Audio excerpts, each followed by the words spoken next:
Hello everyone, welcome to Krishna coaching online classes. तो हम discuss कर रहे हैं ज्योग्राफी की क्वेश्चन सीरीज। अभी हम स्टार्ट करेंगे क्वेश्चन नंबर 71 से। चलिए देखते हैं क्वेश्चन क्या है। क्वेश्चन है which of the following region in India is now regarded as an ecological hotspot. तो ये मैंने आपको पहले भी बताया था कि इकोलॉजिकल हॉटस्पॉट यहाँ पे क्या होते हैं।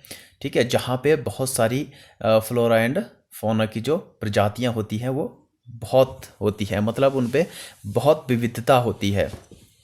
ठीक है, तो बायोडाइवर्सिटी बहुत ज़्यादा वहाँ पे होती है। तो इंडिया में वहाँ पे कौन कौन से ये हॉटस्पॉट हैं और इंडिया में कितने हॉटस्पॉट हैं।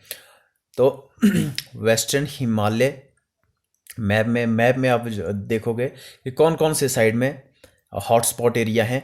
तो अभी जो अगर बात की जाए टोटल एरिया की तो वो है 4। ठीक है, देखो कौन कौन से हैं। एक है ईस्टर्न हिमालय, एक ये वाला, और दूसरा वेस्टर्न घाट तो आपको पता ही है। ठीक है, और ये वाला। तो ईस्टर्न हिमालय और वेस्टर्न घाट ये दो जो हैं ये प्रॉपर तरीके से ये इंडिया में है। ठीक है, और फिर तीसरे नंबर पे आता है इंडो वर्मा रीजन। ठीक है, इंडो वर्मा रीजन वो कौन से, जो म्यांमार वाला रीजन है वो आता है, फिर चाइना का थोड़ा सा पार्ट वो आता है, फिर इंडिया का थोड़ा सा पार्ट आता है। तो ये तीसरा हॉटस्पॉट है। और चौथा हॉटस्पॉट कौन सा है, ये है सुंडालैंड।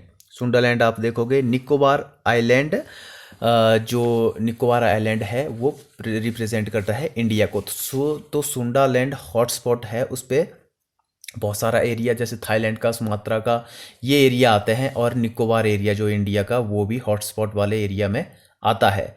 तो देखो एक है ईस्टर्न हिमालय और दूसरा वेस्टर्न घाट और एक इंडो वर्मा रीजन और चौथा है कौन सा, सुंडालैंड। ठीक है, तो ये 4 हैं और जो मेजर है इंडिया में वो 2 ही हैं, ईस्टर्न हिमालय और वेस्टर्न घाट।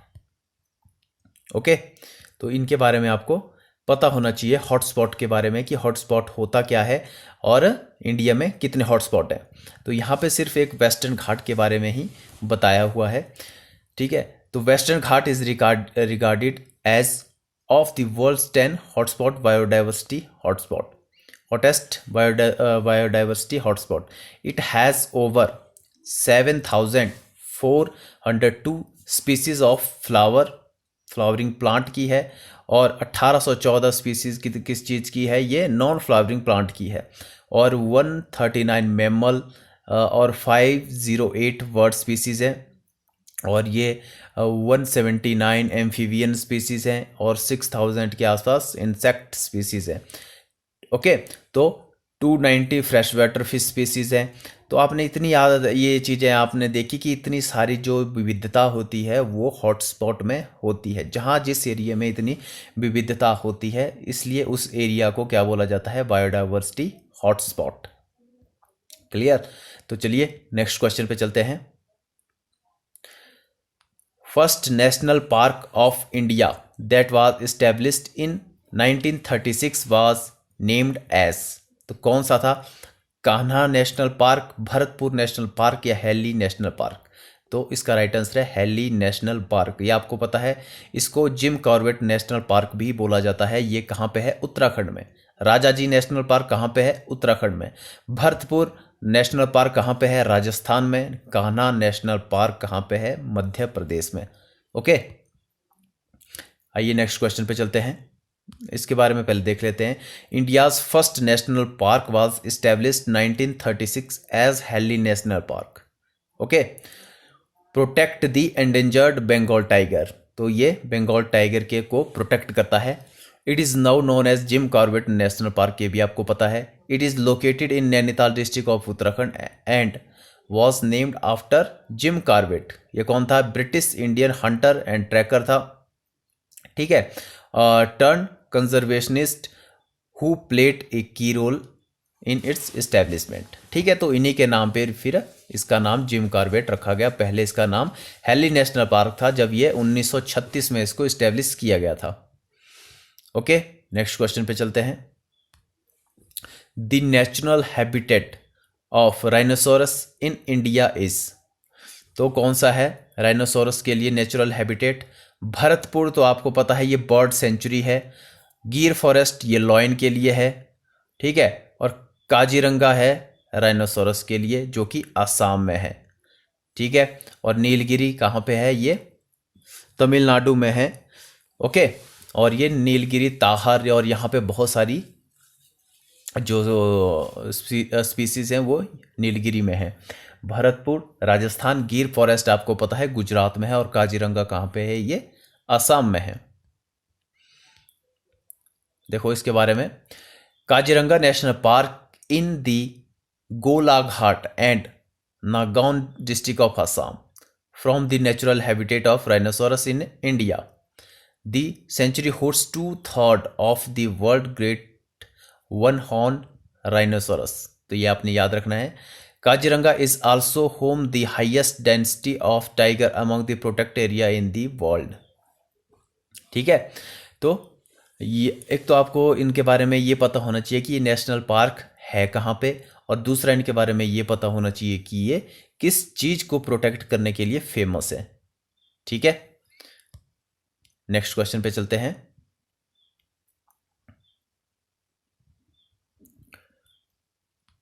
देखो, Bandhavgarh national park is located in. Bandhavgarh national park कहां पे है? महाराष्ट्र, मध्य प्रदेश, गुजरात या फिर झारखंड? तो बांधवगढ़ है ये आपका मध्य प्रदेश में, ठीक है।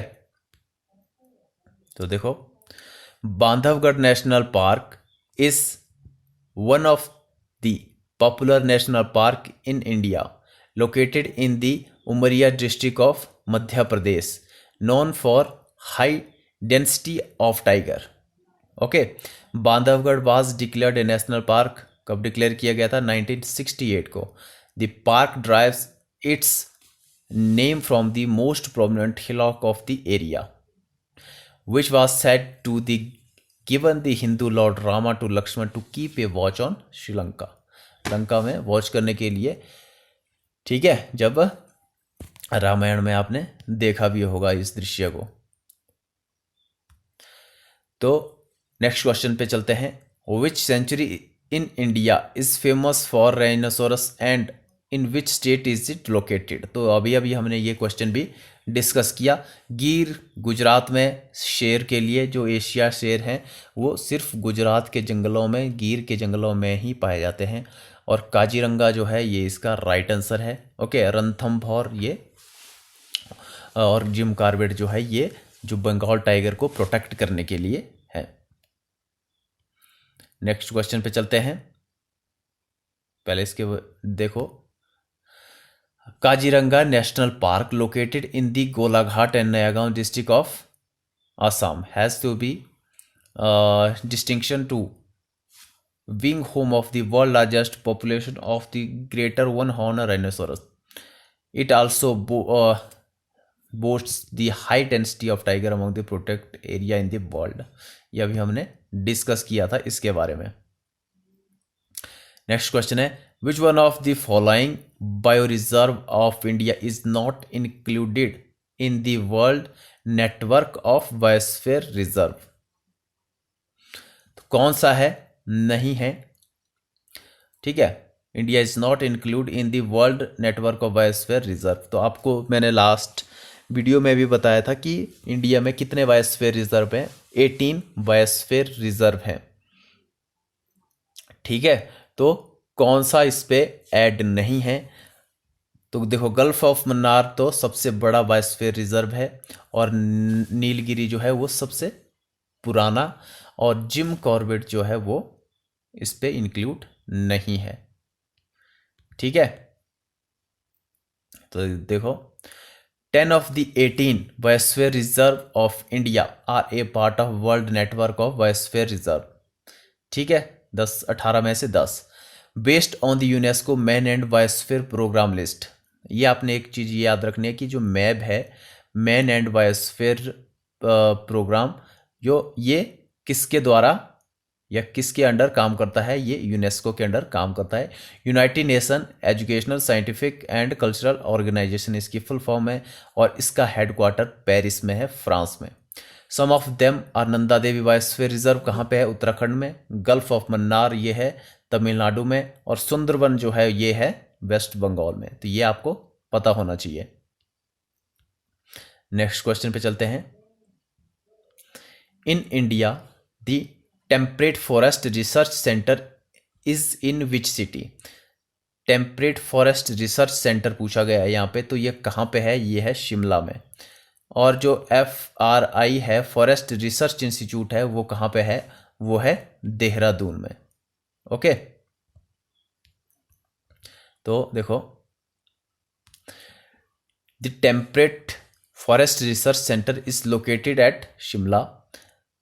It is aimed at the regeneration of temperate forest, afforestation of cool desert, and forest conservation and ecological rehabilitation of Himalayan region. तो ये इसका मेन उद्देश्य है। It presently caters to the applicable research needs to Himachal Pradesh as well and Jammu and Kashmir. तो ये इसका major M है। ठीक है, तो नेक्स्ट क्वेश्चन पे चलते हैं। देखो, Nagarhole national park is the part of the biosphere reserve. देखो, मैंने आपको बताया था कि नेशनल पार्क क्या होता है, बायोस्फीयर रिजर्व क्या होता है। जैसे मान लो ये एरिया है, ये बायोस्फीयर रिजर्व होगा पूरा। ठीक है, इसके अंदर जो होगा ये वाला एरिया, ये होगा कोर एरिया। ठीक है, और इसके बाद का जो एरिया होगा ये होगा बफर जोन। ठीक है, और ये पूरा जो एरिया होगा ये आता है पूरा बायोस्फीयर रिजर्व। और जो नेशनल पार्क है वो आता है इस वाले एरिया में, कोर एरिया में आता है। यहाँ पे कोई भी ह्यूमन एक्टिविटी अलाउड नहीं होती है।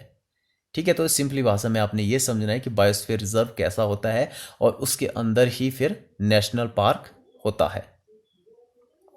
ठीक है, तो यहाँ पे पूछा हुआ है जो नायग्रा होल नेशनल पार्क है वो कौन से बायोस्फीयर रिजर्व में आता है? तो वो आता है नीलगिरी। नीलगिरी जो बायोस्फीयर रिजर्व है, नीलगिरी कर्व, तो इस पे ये आता है।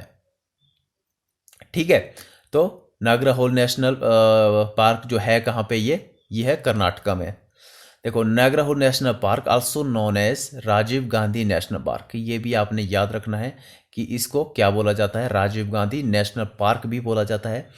Is a national park located in Kodagu and Mysore district of Karnataka. तो ये कर्नाटका में है। It is part of Nilgiri biosphere reserve. Okay, the park ranges the foot hills of the western Ghat spreading down the Brahmagiri hills and south toward Kerala. ठीक है, तो ये आपने याद रखना है कि बायोस्फीयर रिजर्व और नेशनल पार्क क्या होता है। और ये जो नागरा होल जो नेशनल पार्क है, इसको राजीव गांधी नेशनल पार्क भी बोला जाता है, और ये कहाँ पे? कर्नाटका में है, नीलगिरी बायोस्फीयर रिजर्व के अंडर। नेक्स्ट क्वेश्चन है, देखो, where is the forest research institute of India? जैसे हमें अभी डिस्कस किया, FRI इसको बोला जाता है, तो ये कहाँ पे है? ये है देहरादून में। ठीक है, तो इसके बारे में देखते हैं। The forest research institute located in Dehradun, founded as the imperial forest research institute.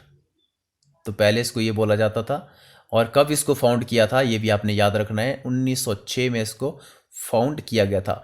It is one of the oldest institution of that kind. It is an institute of the Indian Council of Forestry Research and Education and is a premier institution in the field of forestry research in India. तो ये इसका main काम है, तो ये भी आपने इसका याद रखना है। नेक्स्ट क्वेश्चन पे चलते हैं। The percentage of India's forest land out of total land is. तो कितनी इंडिया फॉरेस्ट लैंड पूछा हुआ है आउट ऑफ टोटल लैंड, तो वो कितनी है? वो है लेस देन 25। तो 25% से वो कम है। कितनी है देखते हैं अभी। देखो, according to the India state of forest report आई थी 2015 में, उसके according forest cover as percentage of geographical area वो कितना है 21.34%। Total area covered as percentage of geographical area is 2.82%।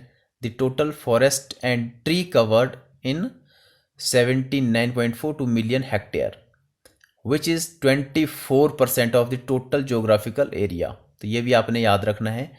एक तो ये याद रखना है कि कितना कवर करता है 21%, और उसके बाद कितने हैकर में ये कवर करता है टोटल फॉरेस्ट एंड जो ट्री हैं वो कितने हैं, वो है 24। और चाहिए हमें कितना, जो मैंने बताया था आपको 33% हमें इकोलॉजिकल बैलेंस मेंटेन करने के लिए चाहिए। ओके,